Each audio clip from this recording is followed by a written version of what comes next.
There are places we trust without hesitation. A family home, a familiar road, a cabin meant to offer shelter from the cold. But sometimes the most dangerous moment is realizing that the place you feel safest is no longer safe at all. The stories you're about to hear begin in spaces that should have been ordinary until strange sounds, unnatural movements, and deliberate presences made themselves known. These are stories of being watched, followed, and called from the darkness. Stories where survival depended on instinct, timing, and pure chance. If you're listening late at night and the world around you feels a little too quiet, keep listening, but don't ignore what you hear around you.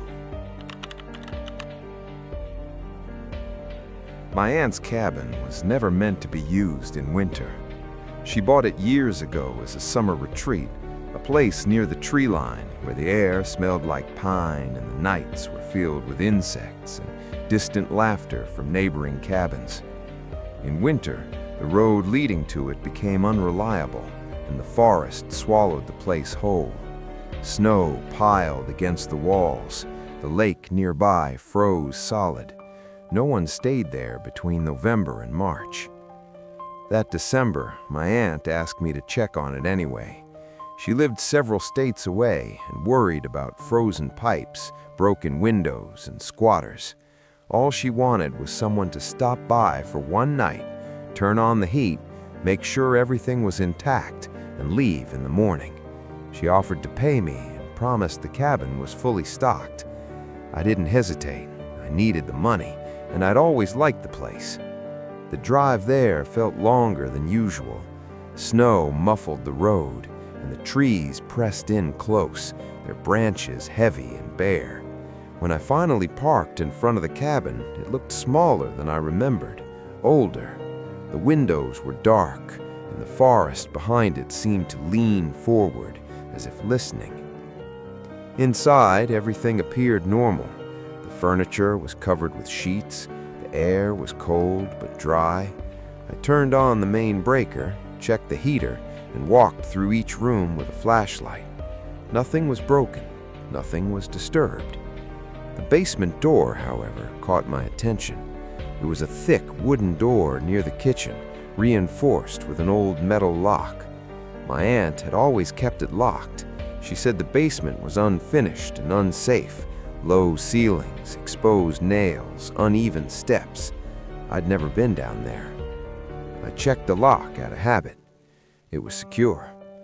I made dinner, plugged in the small Christmas tree my aunt kept in the corner year-round, and settled in with a book. Outside, the wind picked up, pushing snow against the walls in soft, constant waves. That was when I heard the footsteps. They came from below me. Slow, heavy, deliberate. I froze on the couch, listening. The sound continued, one step, then another, pacing beneath the floorboards. Not the creaking of settling wood, not the thud of ice shifting. These were measured steps, moving back and forth. From the basement. I stood and walked quietly to the kitchen, placing my ear near the basement door. The sound was clearer there. Whoever or whatever was down there wasn't rushing. It sounded like someone waiting.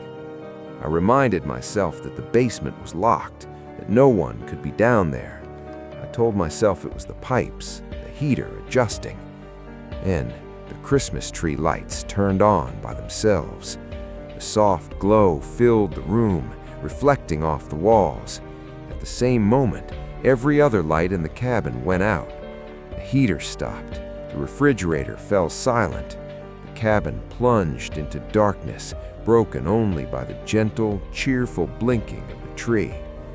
The footsteps below grew louder. I grabbed my phone. No signal.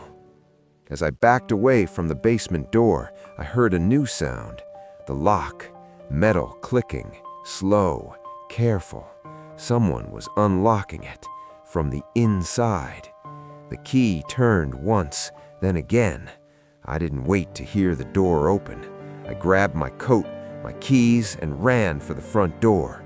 As I pulled it open, cold air rushed in, and I stopped dead. Footprints covered the snow outside, dozens of them. They came from the forest, bare feet, human-shaped, pressed deep into the snow, leading straight to the cabin from every direction. They stopped at the walls, at the windows, at the door where I stood. None of them led away. Behind me, the basement door creaked. I slammed the front door shut, locked it, and ran out the back, crashing through the snow until my lungs burned. I never stayed the night. My aunt sold the cabin the following spring. She told me the new owners planned to renovate the basement. I never asked what they found down there. Some doors aren't locked to keep things out. They're locked to keep them from coming upstairs. It started as a tradition. Every Christmas Eve, my sister and I would get into the car after dinner and drive around looking at holiday lights. Nothing fancy, just quiet roads, warm drinks in the cup holders, and music playing softly as we passed glowing houses and empty streets. It was something we'd done since we were kids, and even as adults, we kept it going. That year, we decided to drive farther than usual. Someone at work had mentioned a rural area outside town where people went all out with decorations, acres of land, massive displays, entire properties turned into glowing scenes pulled straight from a Christmas movie. It sounded harmless, festive, exactly what we needed after a stressful month. The roads grew narrower the farther we went. Streetlights disappeared. Snowbanks rose higher along the sides, reflecting our headlights back at us in dull white flashes. Houses became scarce, spaced far apart, swallowed by darkness between patches of light. Then we saw it. A house glowing so brightly it hurt to look at. Lights covered every inch of it, roof, walls, trees, fences. Inflatable Santas lined the driveway, frozen mid-wave. Reindeer climbed the roof in uneven rows. A massive illuminated star pulsed slowly above it all, casting long shadows across the snow. It didn't look festive. It looked excessive. My sister slowed the car without meaning to. We both stared in silence as we passed. The lights didn't blink or sparkle like most displays. They stayed on, steady, unwavering, too steady. As soon as we passed the house, the radio crackled. The music cut out and was replaced by static, then a low hum. My sister tapped the dial, frowning, but it didn't come back. That was when I noticed the headlights behind us. A car had pulled out from somewhere near the decorated house. No driveway lights, no crunch of tires on gravel that we'd noticed. It was just there, close enough that its headlights filled our rearview mirror. "Did you see that?" I asked. My sister nodded but didn't slow down. The car followed us. At first, we told ourselves it was nothing. The roads were limited out here. Anyone leaving the area would have to take the same route. But every time my sister sped up, the car matched her. Every turn we took, it took too. I looked closer. There was no license plate. Not on the front, not on the back. Just smooth, dark metal where it should have been. My sister's hands tightened on the steering wheel. "Okay," she said quietly, "that's not normal." We passed another house, then another, but none were lit. No porch lights, no windows glowing warmly, just darkness pressing in on both sides of the road. The car behind us edged closer. Its headlights flickered once. Then suddenly it backed off. We both exhaled in relief, too soon. The car turned off onto a narrow side road, disappearing into the trees.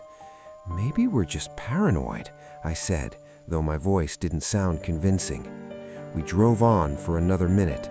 Then, a figure stepped into the road ahead of us. My sister slammed the brakes. The man stood in our headlights, arms slightly raised.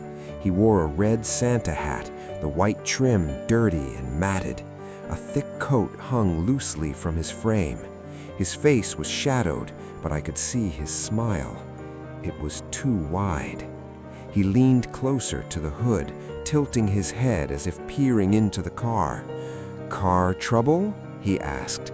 His voice was wrong, too calm, too practiced. My sister shook her head. "No," she said through the closed window. "We're fine." The man's smile didn't fade. Behind him, headlights flared to life. The car from before rolled slowly into view, blocking the road behind us. No plates, no driver visible. The man tapped gently on my sister's window with his knuckle. "It's cold out here. You shouldn't be alone on Christmas." My heart hammered so hard I thought he might hear it. My sister didn't answer. She threw the car in reverse, tires screaming as we backed up. The man stepped aside easily, still smiling, still watching us.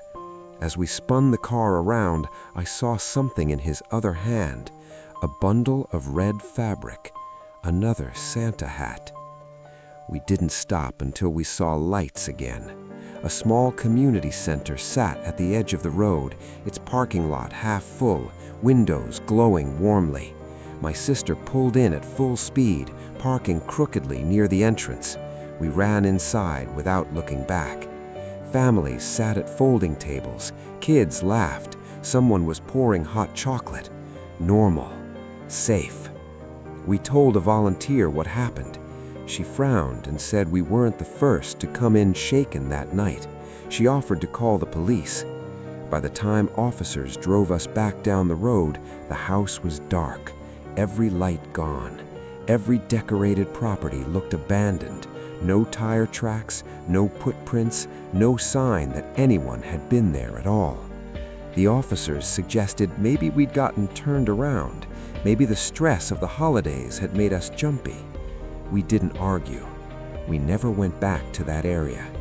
But every Christmas Eve, when I see Santa hats in store windows or glowing houses along quiet roads, I think about that smile, and I wonder how many people followed the lights a little too far and didn't find a community center at the end of the road. I volunteered to close the store on Christmas night because I needed the extra pay. The holiday rush had drained everyone. Customers were impatient, tempers short, and by the time the doors finally locked, my body felt hollowed out by exhaustion. Outside, the street was quiet in that peculiar way it only is on Christmas. Too empty, too still, like the city itself had decided to sleep early. I didn't own a car back then. The walk home usually took about 15 minutes along well-lit streets, past a few apartment buildings and a closed cafe. I'd done it hundreds of times. Even at night, I never felt unsafe. That night felt different from the moment I stepped outside. Snow dusted the sidewalks in a thin, uneven layer, crunching softly under my boots. The air smelled sharp and clean, carrying the distant sound of laughter from somewhere far away. Christmas lights blinked in windows, cheerful and disconnected from the darkness between them. I pulled my coat tighter and started walking. About halfway home, I heard footsteps behind me. At first, I didn't think much of it. Cities are full of echoes, and sound travels strangely in the cold. But the footsteps stayed consistent, matching my pace, neither gaining or falling behind. Then a voice called out, "Hey, Merry Christmas!" It was warm, friendly, casual. I glanced back and saw a man a few steps behind me. He was bundled up in a thick jacket and scarf, his hands tucked casually into his pockets. He smiled when our eyes met. I smiled back out of reflex. "Merry Christmas," I replied, then turned forward and kept walking. The footsteps didn't fade. "They really had you working late tonight?" he asked. I nodded without looking back. "Yeah, holiday hours." "That's rough," he said lightly. "At least the streets are quiet." Too quiet, I thought.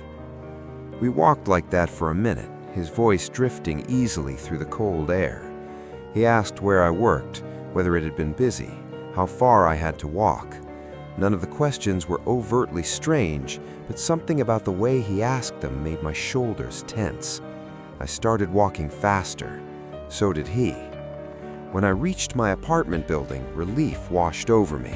The entrance lights were on, and the familiar brick facade felt like safety itself.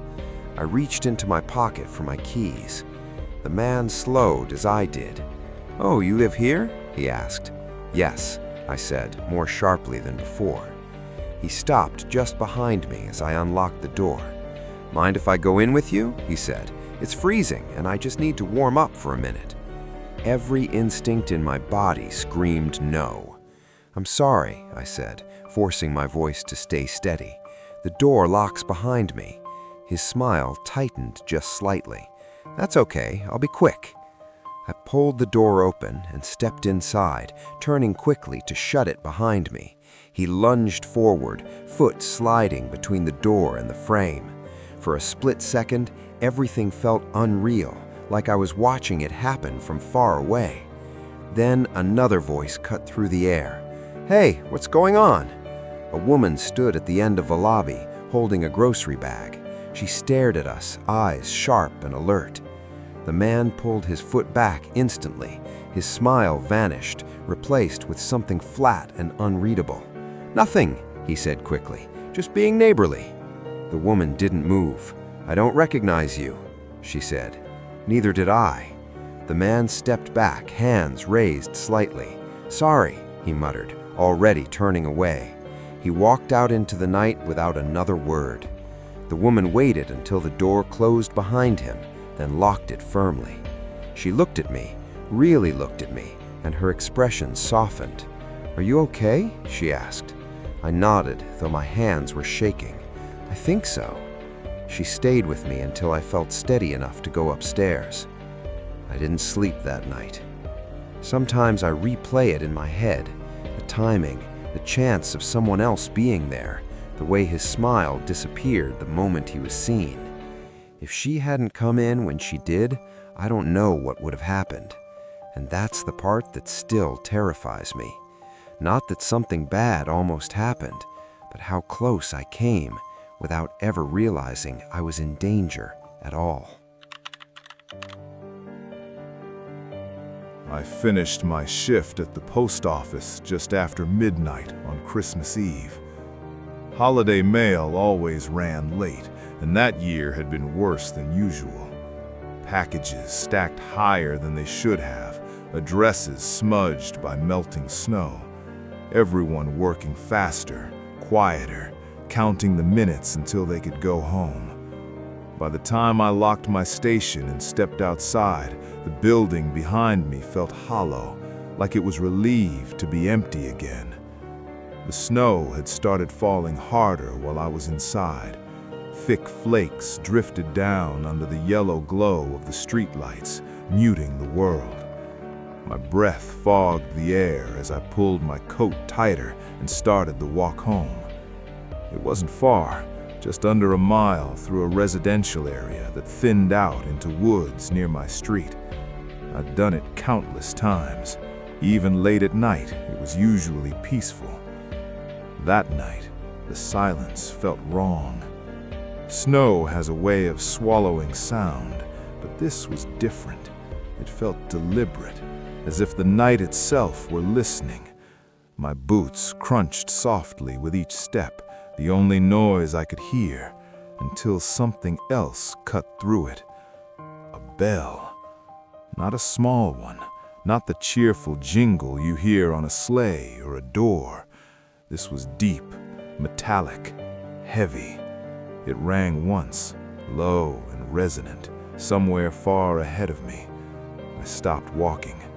The sound lingered in the air longer than it should have, vibrating faintly in my chest. I waited, telling myself it was probably nothing, someone decorating late, wind catching something metal. Then it rang again, closer. I looked toward the tree line where the streetlights ended and snow drifted lazily between the dark trunks, but I couldn't see anything moving. I kept walking, faster now, trying not to let my imagination fill in the gaps. The bell rang a third time, followed by a faint scraping sound, wet and uneven, like something heavy being dragged across ice. My stomach tightened. I should have turned around, gone back to the post office, called someone, but exhaustion does strange things to your judgment. I told myself I was almost home, that whatever it was would stay hidden. The road curved gently as it entered the wooded stretch. The snow here was deeper, untouched, smooth as a blank page. That's when I saw it. At first, my brain refused to understand what I was looking at. Something large crouched in the clearing just off the road, partially obscured by falling snow. Its back rose and fell with slow, powerful movements. Dark shapes lay scattered around it. Then it lifted its head. Antlers, not delicate like a deer's, but thick and twisted, branching outward like jagged hooks.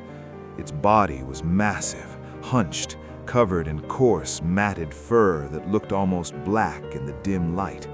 Straps of leather crossed its chest, and from them hung several bells, large iron bells, swaying gently as it moved. That was where the sound came from. In its hands, if you could call them hands, it held the torn body of a deer.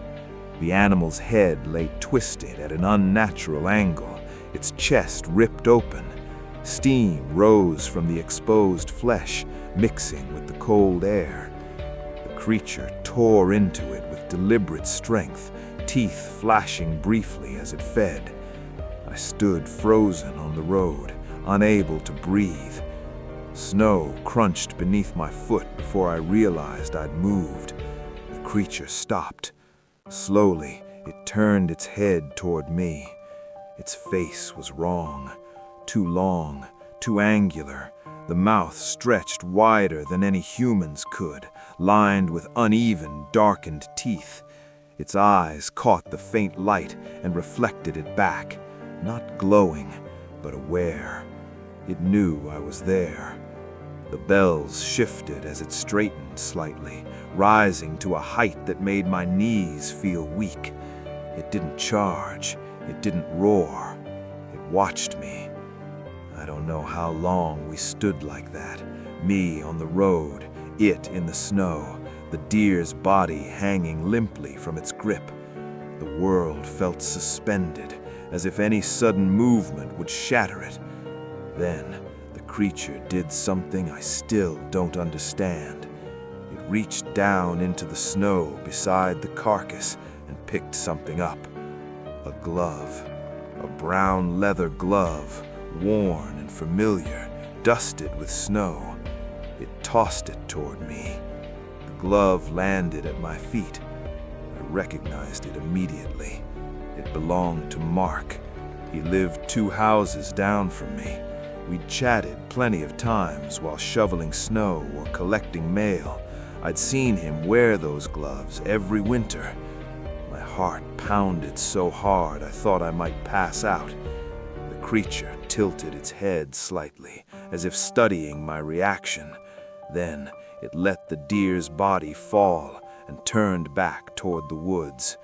The bells rang again as it moved, heavy and slow, fading deeper into the trees. I don't remember running. I only remember slamming my front door shut and locking it with shaking hands. I didn't turn on the lights. I slid down against the door and sat there until my legs stopped trembling. The glove was still clenched in my hand. didn't sleep that night. In the morning, I told myself I'd imagined it, that exhaustion and darkness had twisted my perception. But when I looked outside, I saw the tracks, deep impressions in the snow leading from the road into the woods. Not hoofprints, not boots, something else. I took the glove to Mark's house later that day. No one answered the door. His car was gone, his porch light still on, even though it was daylight. Snow piled undisturbed on his steps. He never came back. Police questioned the neighborhood.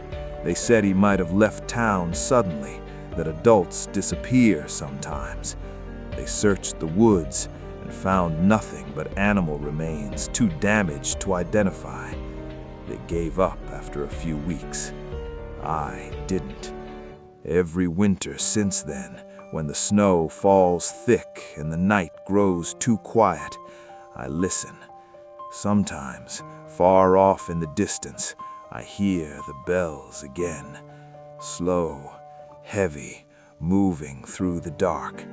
And I stay inside, because I know now that some things walk the roads on Christmas night. And if they leave something behind for you in the snow, it means they saw you. I agreed to house sit because it was family and because it was Christmas. My cousin and her husband were flying out of state to visit relatives, and they didn't want to leave the house empty for the holidays. All they asked was that I stay a few nights, water the plants, make sure the heat stayed on, and keep an eye on things. They said it would be quiet, comfortable, almost cozy. The house was new, too new to feel familiar. Wide hallways, high ceilings, smooth white walls that reflected sound in strange ways. They had decorated early, garlands on the staircase, lights along the windows, and a tall Christmas tree in the living room, surrounded by neatly wrapped gifts waiting for their kids to open when they returned. One of those gifts stood apart from the others. It was smaller, wrapped in plain red paper, no tag. I asked about it when they were leaving. "Oh, that one?" my cousin said, distracted as she zipped her suitcase. "Just leave it there. It's not for anyone yet." That should have been my first warning. The first night passed without incident. I ordered takeout, watched TV, and fell asleep on the couch with the tree lights glowing softly in the corner. The house made the usual noises, heat clicking on and off, pipes settling. Nothing unusual. The baby monitor sat on the kitchen counter. They had forgotten to pack it. My cousin had mentioned it casually, saying I could unplug it if it bothered me. It was an older model with a small screen and a short antenna. The camera was still mounted in their toddler's old room at the end of the hall, even though they hadn't used it in years. I left it plugged in. It felt wrong to turn it off. The second night, I noticed the monitor screen flicker. I was brushing my teeth when I heard a faint crackle from the kitchen. The sound was subtle, easy to ignore, but it kept repeating. Soft static, then silence.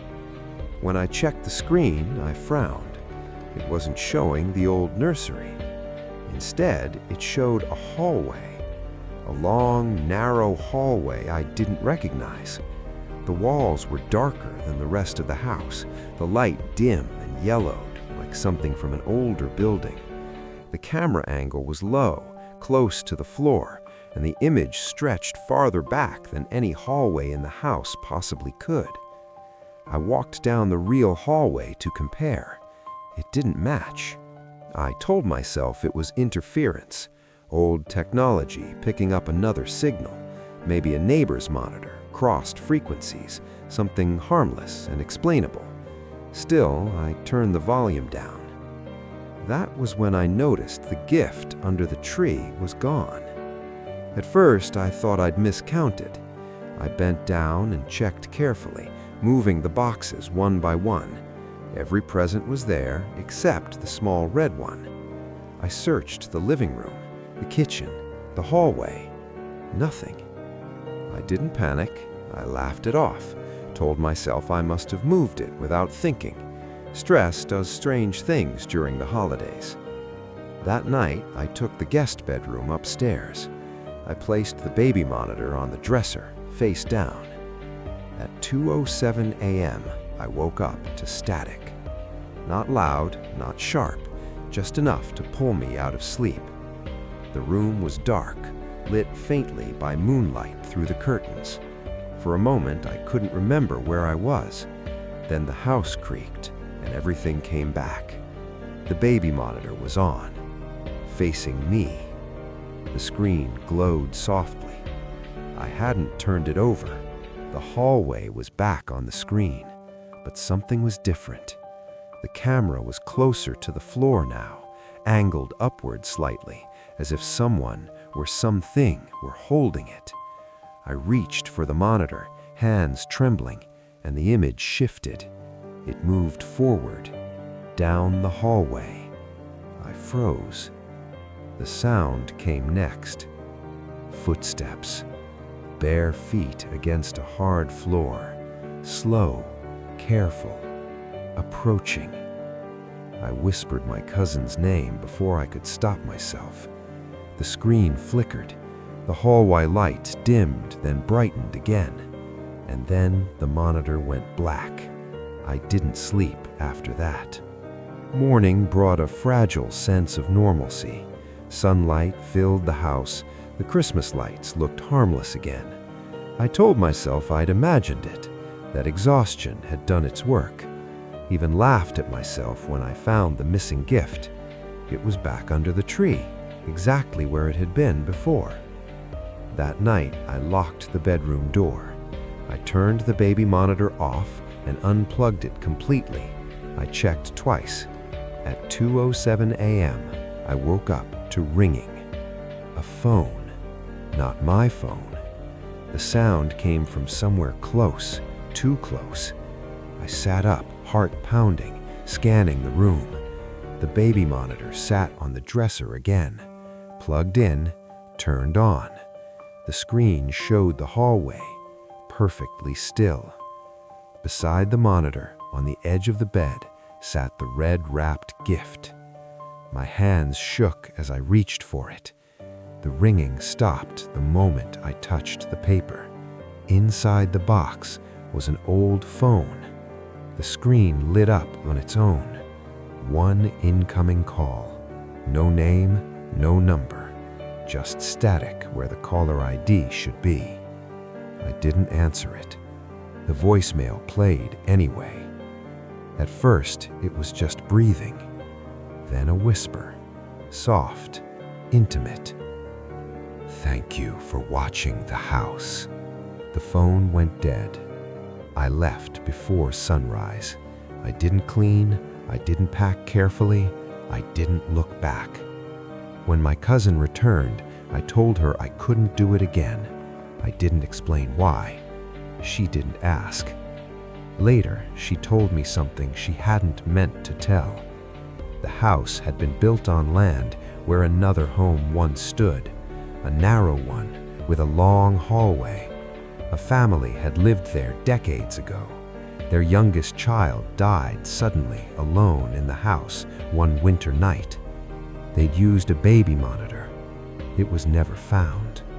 Sometimes, even now, when Christmas lights glow too softly and the house is too quiet, I wake up at exactly 2:07 a.m. and for just a moment, I swear I hear a phone ringing from the end of a hallway that shouldn't exist. Some people say monsters don't exist, that fear creates what the mind can't explain. But those who have heard footsteps behind them in the snow, seen something impossible inside their own home, or felt eyes watching from the dark, know the truth isn't that simple. These stories don't offer answers, they offer survival.